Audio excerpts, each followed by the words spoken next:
The burlap sack trembled in Cordelia Whitethorn's bloodied hands as the massive Apache warrior's shadow fell across her crouched form.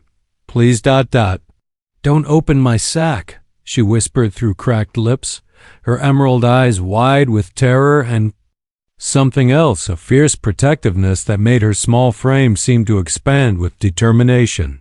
Kaveh. Nightwind stood 7 feet tall, his bronze chest scarred from countless battles, his obsidian hair braided with eagle feathers and silver beads. He had tracked the lone wagon for 3 days across the New Mexico territory, expecting to find gold or weapons. Instead, he found this strange white woman clutching a mysterious bundle as if it contained her very soul. "You killed my horse," she accused, though her voice shook. "Scattered my supplies. What more do you want?" The year was 1847, and the war between settlers and tribes had painted the desert red with blood. Kaveh had earned his fearsome reputation by showing no mercy to those who invaded Apache lands. Yet something about this woman's desperate plea gave him pause. Her wagon bore no military markings, carried no whiskey or rifles, just the simple belongings of someone fleeing rather than conquering. "What do you hide, white woman?"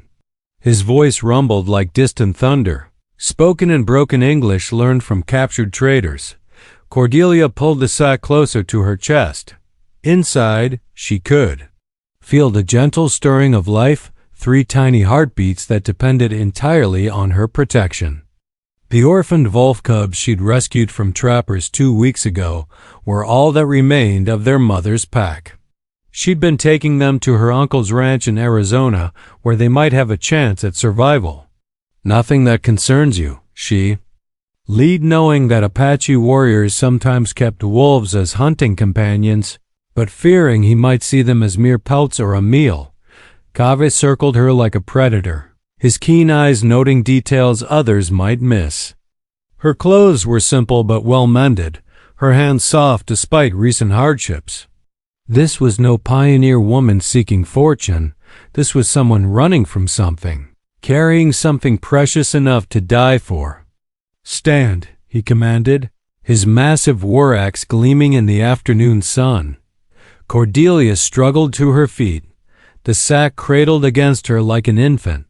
She was tall for a woman nearly 6 feet, with striking auburn hair that caught fire in the desert light. But it wasn't her height or beauty that stopped Kaveh's advance. It was the moment she raised her chin defiantly and met his gaze without flinching. In that instant, something shifted in the warrior's chest. He had expected fear, pleading, perhaps even fainting. Instead, he saw courage, the same fierce spirit that burned in the hearts of Apache mothers defending their young. Her green eyes held depths he'd never seen in any woman, white or Indian, and they seemed to see straight through his fearsome exterior to something deeper. "You are not like others," he said slowly, lowering his weapon slightly. "Neither are you," she replied, surprising them both with her boldness. The sack moved again, and a tiny whimper escaped. Cordelia's face went white with panic, but before she could react, Kaveh had crossed the space between them in 2 swift strides, his massive hands reaching for the bundle she protected so desperately. "No!" Cordelia spun away from Kaveh's reaching hands, but her exhaustion and the loose desert sand betrayed her. She stumbled, and the burlap sack tumbled from her grasp, spilling its precious contents onto the red earth. 3 small wolf cubs, no more than 6 weeks old, rolled out with tiny yelps of confusion. Their eyes were barely open, their silver-gray fur still downy with youth. The smallest one, a female with distinctive white markings on her chest, immediately began crying. For her missing mother, Kaveh froze, his hand still extended. For a heartbeat, the fierce Apache warrior simply stared at the tiny creatures struggling to right themselves in the sand. Then, to Cordelia's amazement, he sank slowly to his knees beside them. "Lobos pequeños," he whispered in Spanish then. switched to his native tongue with words she couldn't understand but somehow felt in her bones. His massive hands, which had wielded war axes and taken scalps, now moved with infinite gentleness as he gathered the cubs. Cordelia watched in stunned silence as this giant of a man examined each tiny wolf with the care of a medicine man. Checked their breathing, felt their small bellies for signs of hunger, and made soft clicking sounds that seemed to calm their distressed whimpering. Their mother? He asked, looking up at her with eyes that held unexpected depth. Dead. Trappers killed her 3 days north of Santa Fe. I found these 3 hidden in her den. Cordelia's voice cracked with emotion. I couldn't just leave them to die. Kava nodded slowly, understanding passing between them like a bridge, spanning 2 different worlds. In Apache culture, wolves were sacred, not merely animals, but spirit guides and protectors. To rescue orphaned wolf cubs was an act of profound honor, one that spoke to the very soul of a person. You have medicine heart, he said, his English becoming more fluid as if her compassion had unlocked something in him. My people, we say wolves choose their human. These ones, they choose you. He handed the cubs back to her one by one, his fingertips brushing hers with each transfer. The contact sent unexpected warmth up Cordelia's arms, and she found herself looking into his dark eyes, really looking for the first time. Gone was the savage warrior she'd feared.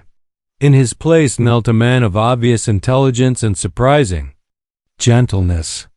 Scars told stories of battles fought, but his eyes spoke of honor, protection, and something that made her heart beat faster. Why do you help me? She whispered. Kava was quiet for a long moment, watching her cradle the cubs against her chest. In my vision quest, many winters past, the wolf spirit came to me.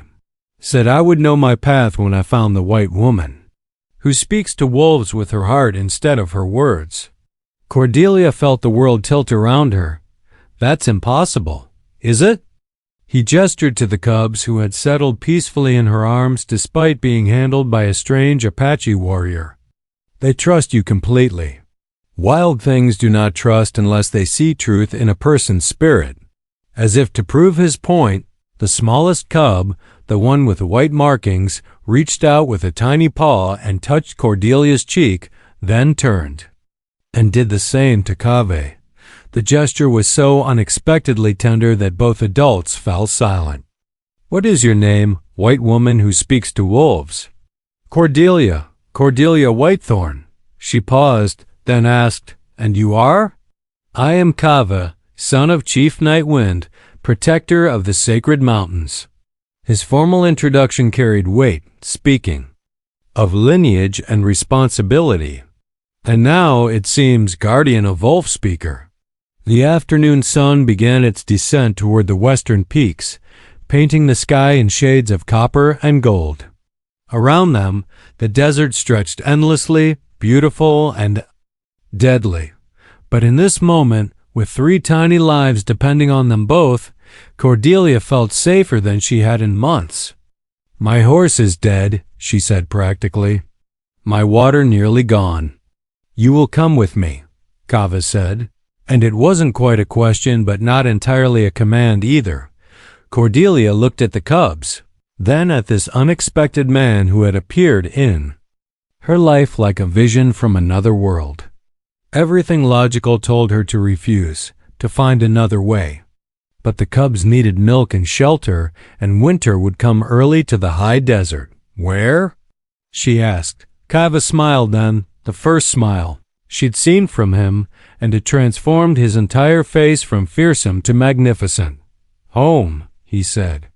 Simply, the Apache camp nestled in a hidden canyon, invisible from the desert floor above, protected by towering red walls that caught and held the day's warmth long into the cool evening. As Kave led Cordelia down the narrow trail, her heart hammered against her ribs not from fear of the terrain, but from the dozens of dark eyes that followed their descent. She rode behind him on his powerful Mustang, the wolf cub secured in a soft deer-hide pouch Kaveh had fashioned during their 2-day journey. His broad back provided warmth against the mountain chill, and despite everything she'd been taught about savage Indians, she had never felt more protected in her life. Kaveh brings white woman to sacred place, an elderly Apache woman announced in English as they reached the canyon floor. Her voice carried both curiosity and warning. This was Ayana, Kaveh's grandmother and the tribe's medicine woman, her. Silver hair braided with turquoise and her weathered face marked by wisdom and skepticism. Grandmother, Kaveh dismounted and helped Cordelia down with careful hands. This is Cordelia, the wolf speaker from my vision. A murmur rippled through the gathered tribe. Children peeked from behind their mothers' skirts while warriors stood, with arms crossed, clearly uncertain about this unprecedented situation. No white woman had ever entered their hidden sanctuary. Cordelia felt the weight of their stares but kept her chin high, the way her father had taught her when facing down hostile creditors back in Missouri. She carefully withdrew one of the wolf cubs from the pouch, and the tiny creature's presence seemed to shift something in the crowd's energy. Wolf chooses strange paths, Ayana observed, stepping closer to examine the cub. Her gnarled fingers, surprisingly gentle, touched the small animal's head.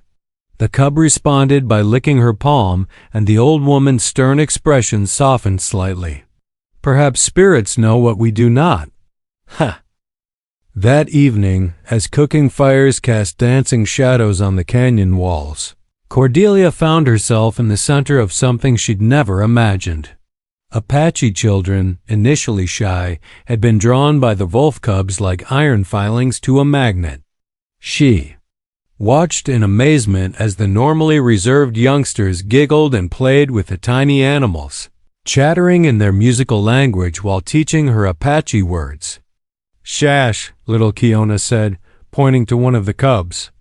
Bear cub, because he is round like Little Bear. And this one? Cordelia asked, holding up the white-marked female. Ayana, the child replied with delight, glancing at the medicine woman.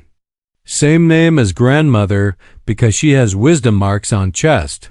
The old woman chuckled despite herself. Child gives my name to wolf spirit. Perhaps she sees truly. As night deepened, Kaveh appeared at Cordelia's side with a bowl of stew and warm buffalo robes. The simple meal tasted better than any feast she'd known in her previous life as a banker's daughter in St. Louis. Tell me, she said quietly, watching the cubs sleep contentedly near the fire. What was your vision really about? Kaveh gazed into the flames, his profile strong against the firelight. I was 16, alone on the sacred mountain for 4 days without food or water, seeking my adult name and purpose. On the final night, fever dreams came. He paused, seeming to relive that distant experience. I saw a great battle coming not just between Apache and white men, but between all the old ways and new ways. In this vision, I stood at a crossroads, with blood on one path and peace on another. And the wolf woman? Cordelia pressed gently. She appeared between the paths, speaking to wounded wolves in a voice like healing water. When she looked at me, I saw that her eyes held both worlds, the fierce protection of the wild and the gentle wisdom of the civilized. She said, "The bridge between worlds is built by those who understand that love is stronger than fear." Cordelia felt goosebumps rise on her arms. That sounds like something my mother used to say. She was a Quaker, believed in peace above all else. What brought you to the desert, Cordelia Whitethorn? Kaveh asked. A woman like you does not travel alone unless she runs from great sorrow. The firelight flickered across her face as she considered how much to reveal. Finally, she spoke. My father owned a bank in Missouri. When he died, his partner tried to force me into marriage to gain control of my inheritance. When I refused, he had me declared mentally unfit and tried to have me committed to an asylum. Kaveh's jaw tightened with anger. And you escaped. with nothing but the clothes on my back and my mother's jewelry, which I've been selling piece by piece to survive. I was heading to my uncle's ranch in Arizona when I found the cubs. She looked at the sleeping wolf pups. I suppose we're all orphans together now.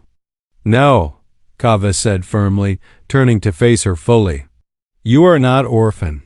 You are, but before he could finish, a commotion erupted at the canyon's entrance. Riders approached white men with badges and rifles, their torches creating harsh shadows.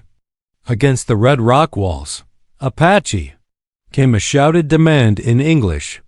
We know you have the Whitethorn woman. Send her out and we'll leave peacefully. Cordelia's blood turned to ice.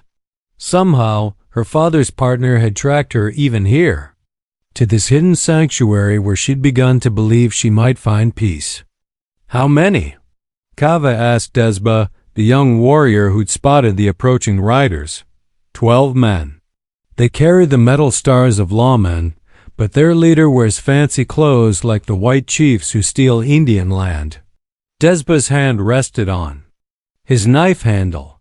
They say they want the white woman, but they look at our canyon with hungry eyes.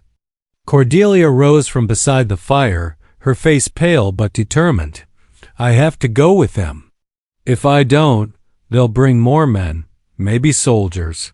I won't let your people suffer because of me. No. Kava's voice carried absolute authority. He stood, to his full imposing height, every inch the war chief's son. You are under Apache protection now. No one takes you from this place against your will. You don't understand, Cordelia protested. The man leading them, Reginald Cawthorn, he has legal papers, money, influence. He'll claim I'm insane, that I need to be returned for my own safety. Ayana approached, her weathered face grave in the firelight. Child, you speak of white man's law, but you stand on Apache ground now. Here, our laws protect those who seek sanctuary.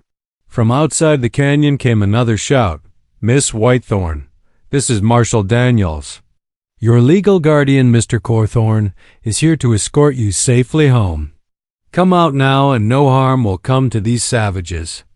The word savages rippled through the Apache camp like a stone thrown in still water. Warriors reached for weapons, mothers gathered children closer, and the air itself seemed to thicken with tension. Let me speak to them, Cordelia said desperately. Maybe you will not face them alone, Kava declared. He began issuing rapid orders in Apache. Warriors melted into the shadows, taking defensive positions along the canyon walls. Grandmother, take the children and elders to the deep caves. Desba, send word to the outer scouts if more soldiers come, we must know. Cordelia watched this transformation with awe and growing dread. These people were preparing for war because of her. Kava, please, I can't let you fight my battles. He turned to her, his dark eyes blazing with emotion. You saved sacred wolves. You showed respect for our ways. You carry the spirit mark my vision promised. His large hands cupped her face with surprising tenderness. You are no longer just running from your enemies, Cordelia.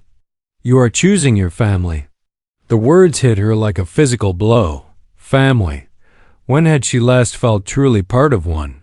Certainly not in her father's cold mansion, not under the thumb.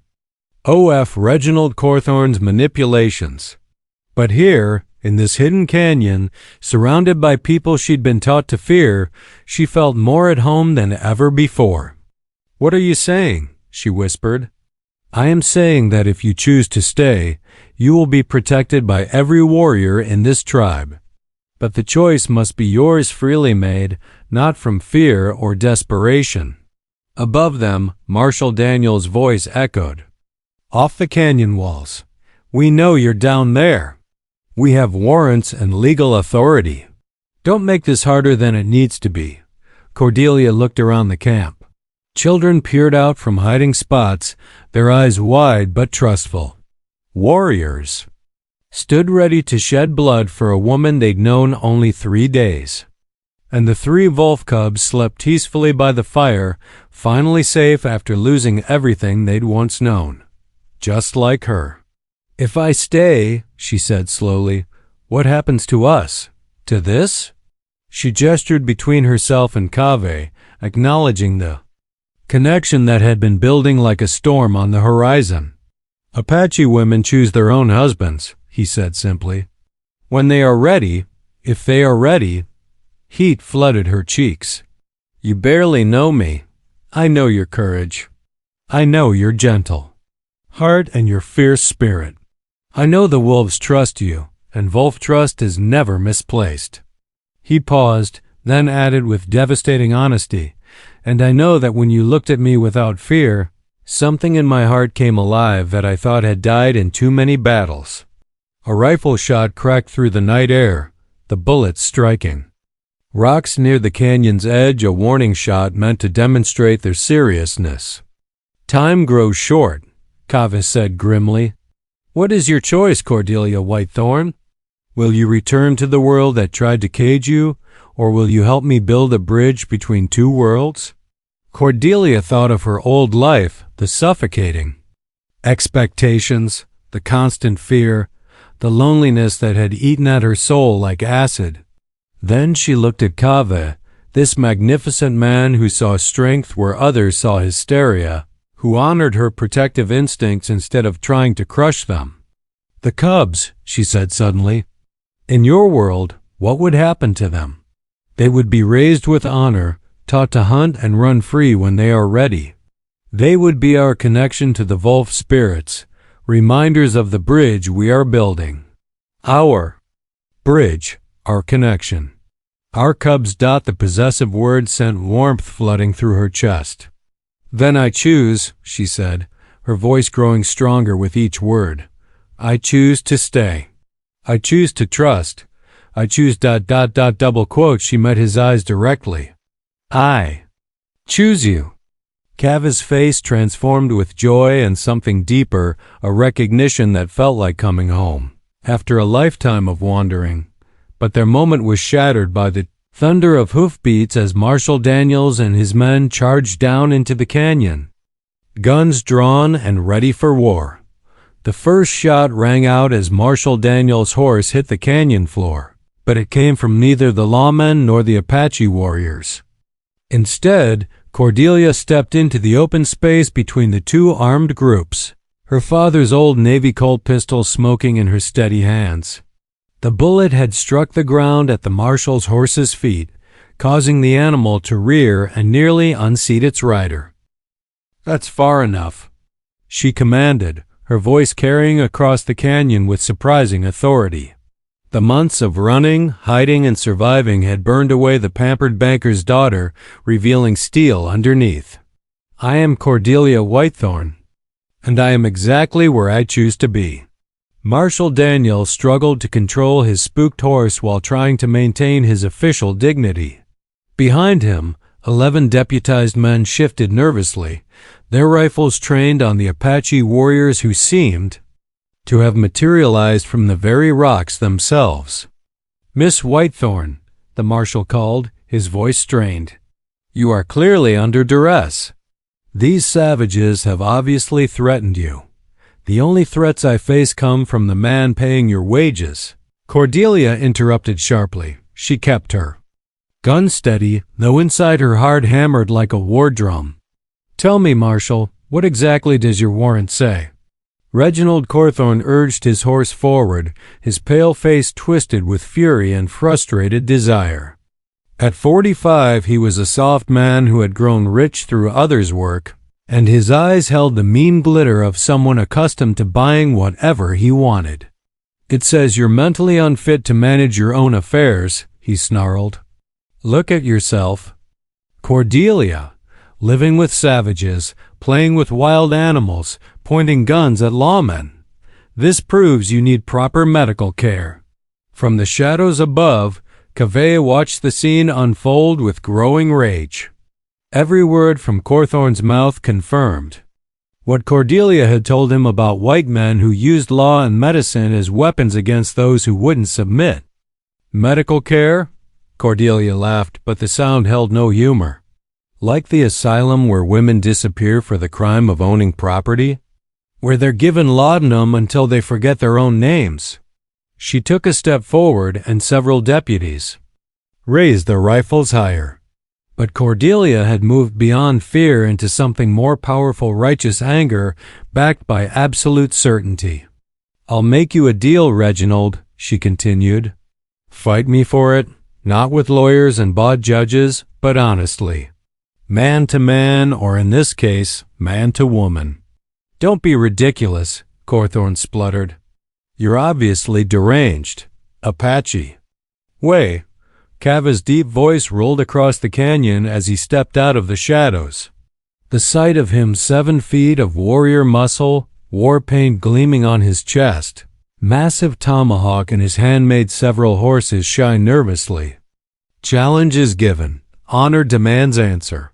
I'm not playing games with savages and madwomen." Cawthorn snapped. Iyana emerged from the crowd of Apache, her aged voice carrying the authority of a medicine woman. "White man speaks of law and civilization, but refuses honorable combat when challenged? Perhaps he shows who is truly without courage." The insult hit its mark. Cawthorn's face flushed red with anger and embarrassment. Around him, his hired men shifted uncomfortably. They'd been told this would be a simple retrieval of a helpless woman, not a standoff with an entire Apache tribe. What kind of fight? He demanded finally. Cordelia felt power flow through her like lightning. "Single combat, no weapons. If you win, I'll come with you willingly. If I win, you tear up those papers and never pursue me again. You can't be serious. I'm twice your size." "But half my determination," she replied coolly. "Are you afraid of fighting a woman you claim is mentally unfit?" The taunt worked. Cawthorn dismounted, his expensive clothes already showing sweat stains in the desert heat. "Fine, but when I win, you're coming back in chains if necessary." As the two combatants faced each other in the firelight, Kava moved closer to Cordelia. "You are certain of this path?" "I learned to fight from my father's stable hands," she murmured back. "Reginald's never worked a day with his hands in his life. But more than that, I'm fighting for my freedom, for my chosen family, for those cubs sleeping by the fire." He's fighting for money and pride. "And if you lose?" Cordelia met his eyes, seeing her own determination reflected there. "Then you'll." "No, I fought with honor. That has to be enough." But as she turned to face Cawthorn, Kave made a decision that would change everything. "Wait," he commanded, his voice carrying across the canyon.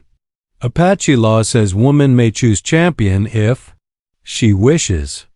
Does white woman choose to fight alone, or does she accept warrior's offer to stand in her place?" The offer sent murmurs through both groups. Cordelia felt her heart stop. Kavia was offering to fight for her, to risk his life for her freedom. But accepting would mean admitting she needed protection, would validate Cawthorn's claims about her helplessness. She looked at the wolf cubs, peaceful by the fire. At the Apache children watching with wide, trusting eyes. At the man who had already risked so much by bringing her here. "I choose," she began, then stopped as inspiration struck like lightning. "I choose to fight alongside my champion," she declared. 2 against 2. "Reginald can choose his best man, and we'll settle this Apache style with honor and courage instead of bought law and corrupt judges." The canyon fell silent as everyone processed this unprecedented challenge. Then, Kava's laugh boomed across the red rock walls, full of admiration and joy. "Wolf woman speaks wisdom," he declared. "Side by side we stand, side by side we fight." Cawthorn looked around desperately, realizing he'd been outmaneuvered. But Marshal Daniels stepped forward, cracking his knuckles. "I accept for our side," the lawman said grimly. "Let's end this foolishness once and for all." As the 4 combatants prepared to face each other in a fight that would determine not just Cordelia's fate, but potentially the future of two worlds meeting. The stars wheeled overhead in their ancient patterns, and the wolf cubs stirred restlessly by the dying fire. Sensing that everything was about to change, the circle formed naturally, Apache and white men creating a ring of flickering torchlight around the four combatants. Ancient canyon walls rose like cathedral spires around them, bearing witness to a confrontation that would be remembered in both worlds. Cordelia shed her traveling coat, revealing the practical men's clothing she'd taken to wearing on the trail trousers. That allowed freedom of movement and a cotton shirt that wouldn't tear easily. Beside her, Kava stood stripped to the waist, his bronze skin painted with symbols of protection his grandmother had applied while the others prepared. "Remember," he murmured as they touched hands briefly, "fight like wolves together, protecting each other, never leaving partner exposed." Across from them, Reginald Cawthorn nervously adjusted his expensive vest while Marshal Daniels rolled his shoulders, revealing the thick muscle of a man accustomed to physical confrontation. The lawman had removed his badge and gun belt, but his eyes held the cold confidence of someone who'd won many such fights. "Last chance, Cordelia," Cawthorn called out. "Submit now, and I'll be merciful when we return to civilization." "Civilization?" she replied, her voice carrying clearly in the mountain air. "You mean the world where women are property and indigenous people are called savages? Where money matters more than honor and law serves only those who can afford it?" She shook her head. "I've found my civilization right here." Ayanna stepped forward, her ancient voice carrying the weight of ceremony. "This ground is sacred, witnessed by spirits of all who came before. Let truth guide hands and courage fill hearts. May the worthy prevail." The old woman stepped back and the fight began.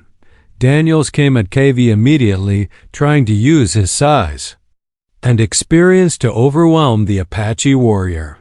But Kava moved like water, flowing around the marshal's heavy punches and landing precise strikes that gradually wore down his opponent's strength. Meanwhile, Cawthorn lunged at Cordelia with desperate fury, his soft hands grasping for her throat. She twisted away, her months of surviving in the wilderness having honed reflexes he couldn't match. When he stumbled past her, she drove her elbow into his ribs, hearing him gasp in pain and surprise. "You were right about one thing," she said, as they circled each other. "I'm not the same helpless girl you tried to control." The four fighters moved in a deadly dance, partners protecting each other while seeking advantage over their opponents. When Daniels managed to land a solid blow that staggered Kava, Cordelia was there instantly, distracting the marshal with a series of quick strikes that allowed her partner to recover. Similarly, when Cawthorn grabbed a handful of sand and threw it at Cordelia's eyes, Kava spun and caught the man with a powerful backhand that sent him sprawling. "Fight with honor," Kava commanded, his voice echoing off the canyon walls, "or face consequences of cowards' tactics." But as the battle continued, it became clear that Daniels was a more formidable opponent than expected. His brawling experience served him well, and gradually he began to gain ground against Cave. Blood trickled from cuts on both men, and their breathing grew labored in the thin mountain air. Cordelia found herself struggling too. Cawthorn might be soft, but he was desperate and significantly heavier. When he managed to grab her arm and swing her against the canyon wall, stars exploded behind her eyes. "Had enough?" he panted, advancing on her with savage satisfaction, ready to be reasonable. But as he reached for her, a small gray shape darted between his legs. Little Bear, the roundest of the wolf cubs, had awakened and somehow sensed the danger to his protector. His tiny teeth found Cawthorn's ankle, and the man's scream of pain and surprise echoed through the canyon. "Even the wolves fight for her," Ayanna observed with satisfaction. "Spirits have chosen clearly." The interruption gave Cordelia the opening she needed. As Cawthorn bent to dislodge the cub, she drove her knee upward, connecting solidly with his jaw. The man crumpled, unconscious before he hit the ground. Kaveh, seeing his partner's victory, found new strength. He feinted left, then spun right, his powerful arm catching Marshal Daniels across the temple. The lawman staggered, fought to remain standing for a moment, then fell heavily beside his employer. Silence filled the canyon, broken only by the sound of heavy breathing and the tiny whimpers of Little Bear, who had scampered back to safety among the other cubs. "It is finished," Kaveh declared, his voice carrying finality. He moved to Cordelia's side, his hands gentle as he examined the bruises on her face. "Are you injured badly?" "Nothing that won't heal," she assured him, then looked around at the watching crowd, Apache and white men alike staring in stunned silence. The challenge is met. The terms were clear. Marshal Daniels struggled to his feet, supporting his unconscious employer. His face showed grudging respect as he nodded to both victors. "Papers will be destroyed," he said heavily. "Legal pursuit ends here." He paused, looking around the canyon with new eyes. Maybe there's more than one kind of law worth respecting. As the defeated men prepared to leave with their remaining deputies, Cawthorn stirred back to consciousness, his face twisted with impotent rage. "This isn't over," he spat at Cordelia. "You think you can hide here forever? Eventually you'll have to return to the real world, and when you do—" "When she does," Kaveh interrupted, his arm sliding protectively around Cordelia's shoulders. "She will return as my wife, protected by Apache treaty rights and federal law. Touch her again, and you face not one man but an entire nation." The words sent shockwaves through both groups. Marriage between Apache and whites was rare, dangerous, and often tragic. But as Cordelia looked up into Kaveh's eyes, she saw not just protection but genuine love, respect, and partnership. "Yes," she said clearly, her voice carrying to every corner of the canyon. "When I return to the world, it will be as Cordelia Nightwind, and any who threaten me will face the consequences." As defeated men and horses disappeared into the darkness beyond the canyon, Cordelia felt the wolf cubs pressing against her legs, Little Bear proudly carrying himself like the warrior he'd proven to be. The battle was won, but the real challenge building. The life between two worlds was just beginning. 3 months later, the first snows of winter painted the sacred mountains in pristine white, and the hidden canyon had become a place of unprecedented harmony. Word of the unusual Apache-White union had spread across the territory, bringing curious visitors from both worlds, some hostile, others seeking understanding. Cordelia stood at the canyon's edge, watching her 3 wolves play in the snow. Had grown considerably, their puppy fur giving way to thick winter coats, but they remained devoted to her and increasingly accepted by the tribe as spiritual guides. Little Bear had become a particular favorite among the Apache children, his brave defense of Cordelia during the fight having earned him legendary status. "The Indian agent arrives tomorrow," Kaveh said, approaching with quiet steps that she had learned to recognize. His winter clothing was magnificent buffalo hide, decorated with intricate beadwork that his female relatives had worked on for weeks in preparation for their formal wedding ceremony. "Nervous?" she asked, turning to slip into his arms. The simple gesture still sent warmth through her entire body. This easy intimacy that had grown between them like a flower blooming in desert sand. "Should I be?" "You have made your choice clear to all who would listen." His dark eyes held gentle humor. "Though I still marvel that you chose exile from your world to build a new one with me." "Exile?" Cordelia laughed, the sound echoing off it. "Red rock walls. I've never been less exiled in my life. Look around you. We're creating something entirely new here." And indeed they were. The canyon had become a meeting place where Apache traditions blended with practical innovations Cordelia had suggested. She taught several of the women to read and write English while they had shared with her the deep wisdom of desert survival and herbal medicine. Her previous experience managing her father's business affairs had proven invaluable in negotiating with white traders. While Kava's warrior status ensured their safety and autonomy, most remarkably, other mixed couples had begun seeking them out. White women who'd married Apache men, Mexican traders who'd found love among the